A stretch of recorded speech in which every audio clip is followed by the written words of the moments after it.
ada tahanan atau penapi yang menjual sabu. Jadi ada istilah PSK itu penjual sabu keliling, tapi ada juga istilah apotek. Apotik lah ya. Apotik itu tempat yang di salah satu sel, biasanya di setiap blok ada ya. Surya Anta tahu betul apa yang sesungguhnya terjadi di dalam lapasnya. Selama 9 bulan, dia menjadi warga binaan karena kasus makar. Hampir di setiap blok ada apotik. Kadang di satu blok ada 2-3 apotik. Gitu. Kamar aja, jadi di dalam satu sel itu seharusnya kan cuma satu kamar gitu ya. Tetapi ada satu sel itu dijadikan 3 kamar, seperti sel saya di J18 itu. Ada dijadikan 3 kamar, kami tinggal tidur di bawah. Kemudian ada dibuat di bagian atasnya dibuat kamar lagi, karena kan tinggi dia itu.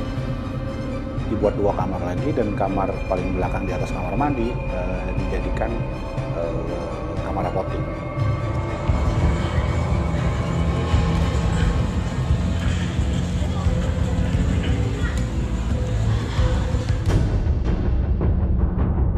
Inilah fakta yang kami dapatkan. Bagaimana jual beli narkoba terjadi di dalam penjara. Bahkan di salah satu blok ada satu sel penjara dinamai apotik narkoba. Tak hanya jual beli narkoba, di tempat ini para napi bebas mengkonsumsi narkoba.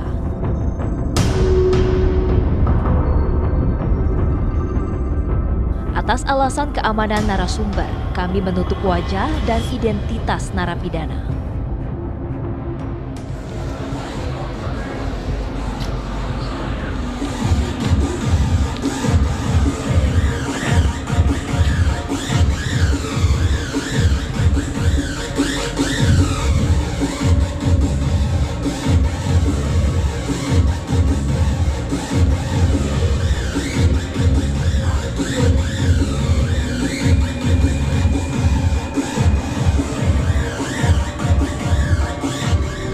Inilah fakta mengejutkan itu.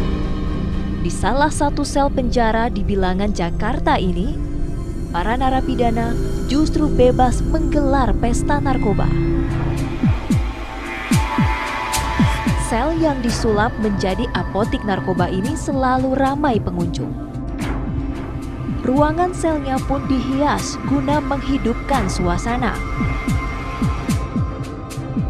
Sumber kami di lapangan menyebutkan, dalam sepekan, para napi bisa 2 hingga 3 kali berpesta narkoba. Itu mah sama aja bang. Kita sama, ya kayak kita datang ke kamar nih, siapa yang jual kamar kita tahu, kita samperin, udah kita bayar. Atau mau pakai di situ atau kita bawa ke kamar kita. Sama. Si BD itu dapat barangnya dari mana? Kalau itu mah bang ya kita kurang tahu juga. Mungkin dari besukan atau dari mungkin ya maaf kata, dalam arti kata ya mungkin dari orang dalam juga. Sekarang nggak mudah itu masuknya.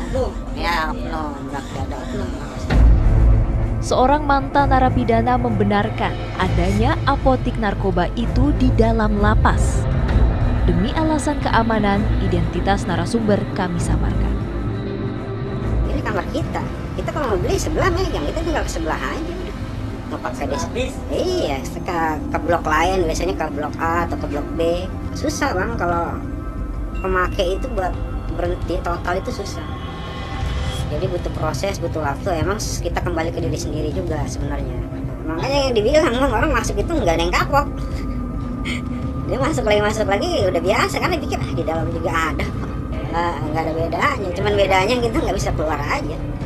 Tapi kalau buat ini mah lebih aman daripada di luar. Berkaitan dengan informasi yang Bapak Ibu sampaikan hari ini ke saya menganggap ini sebuah hal yang perlu dalam waktu tidak terlalu lama harus saya tindak lanjuti. Dan tindak lanjut itu tidak hanya sampai di situ. Memang kita akan coba dulu membuat sebuah analisanya. Apa sih yang salah sehingga ini peristiwa ini sepertinya berulang tahun terus.